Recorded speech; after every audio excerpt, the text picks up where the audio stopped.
Random House Audio presents The $100 Startup. Reinvent the way you make a living, do what you love, and create a new future. By Chris Guillebeau. Read for you by Thomas Vincent Kelly. Prologue, read by the author. Prologue. Manifesto.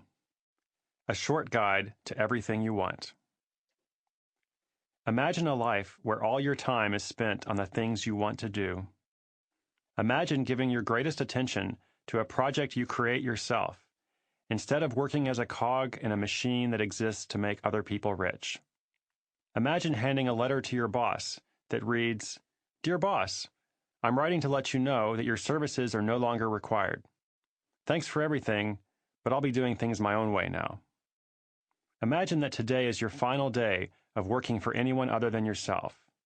What if, very soon, not in some distant, undefined future, you prepare for work by firing up a laptop in your home office, walking into a storefront you've opened, phoning a client who trusts you for helpful advice, or otherwise doing what you want instead of what someone tells you to do. All over the world, and in many different ways, thousands of people are doing exactly that. They are rewriting the rules of work, becoming their own bosses, and creating a new future. This new model of doing business is well underway for these unexpected entrepreneurs, most of whom have never thought of themselves as businessmen and businesswomen. It's a micro-business revolution, a way of earning a good living while crafting a life of independence and purpose. Other books chronicle the rise of internet startups, complete with rants about venture capital and tales of in-house organic restaurants. Other guides tell you how to write 80-page business plans that no one will ever read and that don't resemble how an actual business operates anyway.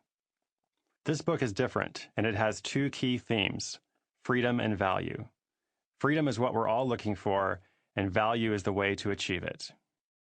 Stumbling onto freedom. More than a decade ago, I began a lifelong journey of self-employment by any means necessary. I never planned to be an entrepreneur, I just didn't want to work for someone else. From a cheap apartment in Memphis, Tennessee, I watched what other people had done and tried to reverse engineer their success. I started by importing coffee from Jamaica, selling it online because I saw other people making money from it. I didn't have any special skills in importing, roasting, or selling. I did, however, consume much of the product through frequent testing.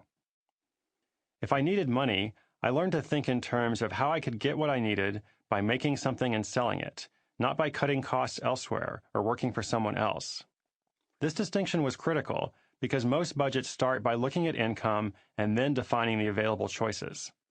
I did it differently, starting with a list of what I wanted to do and then figuring out how to make it happen. The income from the business didn't make me rich, but it paid the bills and brought me something much more valuable than money: freedom.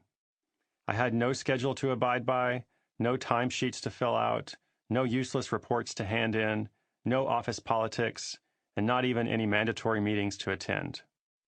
I spent some of my time learning how a real business works, but I didn't let it interfere with a busy schedule of reading in cafes during the day and freelancing as a jazz musician at night. Looking for a way to contribute something greater to the world, I moved to West Africa and spent 4 years volunteering with a medical charity, driving Land Rovers packed with supplies to clinics throughout Sierra Leone and Liberia. I learned how freedom is connected to responsibility, and how I could combine my desire for independence with something that helped the rest of the world. After returning to the United States, I developed a career as a writer in the same way I learned to do everything else, starting with an idea, then figuring everything else out along the way.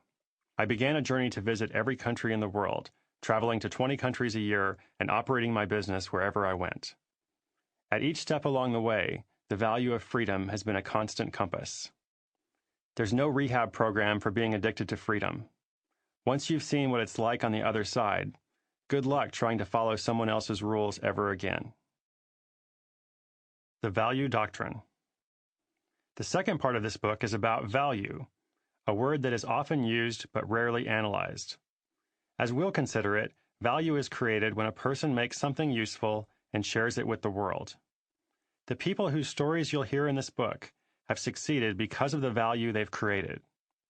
Often, The combination of freedom and value comes about when someone takes action on something he or she loves to do anyway, a hobby, skill, or passion that the person ends up transforming into a business model. The microbusiness revolution is happening all around us as people say, thanks but no thanks, to traditional work, choosing to chart their own course and create their own future.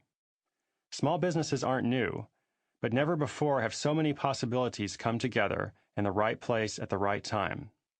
Access to technology has increased greatly, and costs have gone down greatly. You can test market your idea instantly, without waiting for months to gauge how prospects will respond to an offer. You can open a PayPal account in 5 minutes and receive funds from buyers in more than 180 countries. Even better, as you build a community of loyal customers, you'll know well in advance what to make for them and how likely you are to be successful without investing a lot of money. In fact, the more you understand how your skills and knowledge can be useful to others, the more your odds of success will go up. Perhaps most important, the vital career question of what is risky and what is safe has changed permanently. The old choice was to work at a job or take a big risk going out on your own. The new reality is that working at a job may be the far riskier choice. Instead, take the safe road and go out on your own. What if you could achieve your own life of freedom by bypassing everything you thought was a prerequisite? Instead of borrowing money, you just start, right now, without a lot of money. Instead of hiring employees, you begin a project by yourself, based on your specific personal combination of passion and skill. Instead of going to business school, which doesn't actually train people to operate a small business, you save the $60,000 in tuition and learn as you go.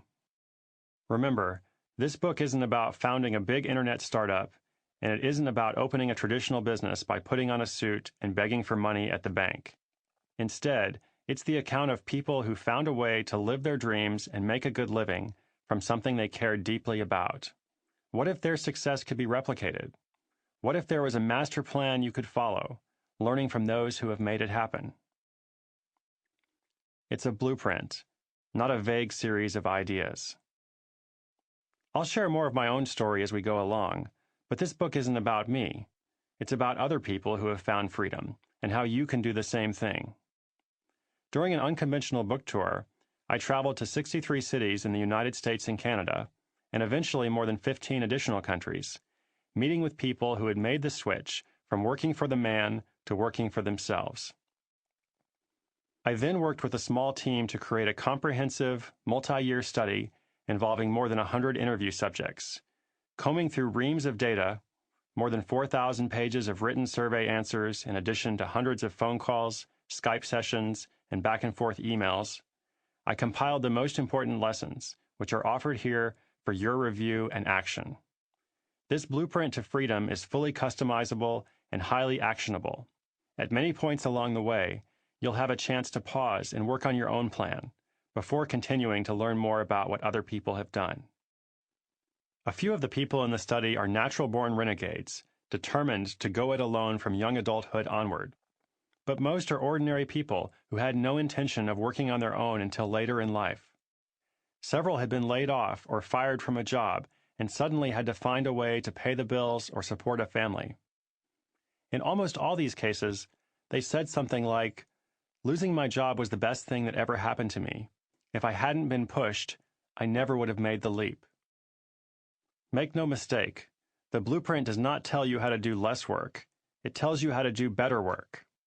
The goal isn't to get rich quickly, but to build something that other people will value enough to pay for. You're not just creating a job for yourself, you're crafting a legacy. This blueprint does not involve secrets, shortcuts, or gimmicks. There are no visualization exercises here. If you think you can manifest your way to money simply by thinking about it, put this book down and spend your time doing that. Instead, this book is all about practical things you can do to take responsibility for your own future. Read it if you want to build something beautiful on the road to freedom. Can you transition to a meaningful life oriented towards something you love to do? Yes. Can you make money doing it? Yes. And here are the stories of people who have led the way. Is there a path you can follow for your own escape plan? Yes. Sample complete.